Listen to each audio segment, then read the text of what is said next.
ఇది వేస్ట్, మీ భూములన్నీ ప్రభుత్వం దోచేసుకుంటది, జగన్ దోచేసుకుందాం ఇలా ప్రచారం అయితే చేశారు. ఇప్పుడు మళ్ళీ మరి మాట తప్పినట్టు మడం తిప్పినట్టు అవదా రేపొద్దున ప్రజల దృష్టిలో? లేదు, ఈ 400 కోట్లు అన్నా వేరే రకంగా వాడుకుంటారు. ఇప్పుడు మన మీడియా మన చేతిలో ఉంది. ఇప్పుడు నేను చెప్పినట్టు జగన్ చేసిన చెడుని సరి చేయడానికి చంద్రబాబు గారు చేస్తున్న అద్భుత ప్రయత్నం. సింపుల్, అంతేనా? అంతే కదా. ప్రజలు అర్థం చేసుకుంటే రేపొద్దున జగన్ కే ప్లస్ పాయింట్ అవుతుంది. ఏం అర్థం చేసుకుంటారు? పబ్లిక్ అర్థం చేసుకోగలిగితే ఇప్పుడు ఈ పూట అబద్ధాన్ని రేపు మర్చిపోయేటట్టు చేస్తారు వాళ్ళు. అబద్ధం మీద అబద్ధం ఆడితే మొదటి అబద్ధం మర్చిపోతాం. ఇప్పుడు ఆ రోజున సంక్షేమం చేస్తే బూతు, ఇవాళ సంక్షేమం చేస్తే నీతి.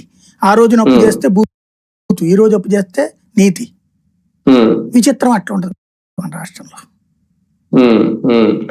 అంటే టెక్నాలజీ అప్పుడే వాడాడు జగన్మోహన్ రెడ్డి, అప్పుడే GPS, ఈ కార్స్ అనే దాని మీద మొత్తం శాటిలైట్ నావిగేషన్ సిస్టమ్ ద్వారా మొత్తం అన్ని చేసేసాడు. ఆయన చేసిన దాన్నే ఇప్పుడు వీళ్ళు కంటిన్యూ చేస్తున్నారు. కొత్తగా వీళ్ళు చేసేది ఏం లేదు కదా. ఏం లేదు, దాంట్లో ఒకటే ఆ జగన్ బొమ్మ ఉన్నటువంటి 2 చించేసి పేపర్లు వీళ్ళ అది రాజముద్ర బొమ్మ పెడతారంతే.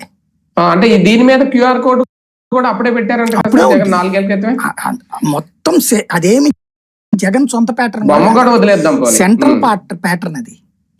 కేంద్రం చెప్పిన ప్యాటర్న్. మీరు QR కోడ్ స్కాన్ చేస్తే డీటెయిల్స్ అన్ని వస్తాయి అందులో.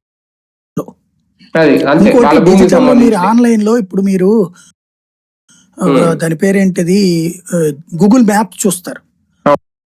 అదే మీరు ఐఫోన్ మ్యాప్ లో అయితే మీ ఇల్లు కూడా చాలా క్లోజ్ కనబడుతుంది పైనుంచి. ఐఫోన్ మ్యాప్స్ ఇంకా క్లారిటీ వస్తుంది ఐఫోన్ మ్యాప్స్.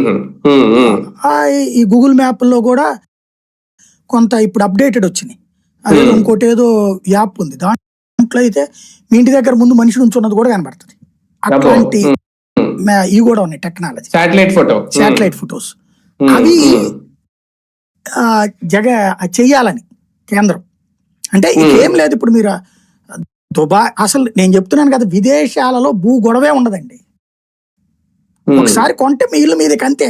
మధ్యలో వచ్చి మా మామద నువ్వు ఎట్ట కొంటావు,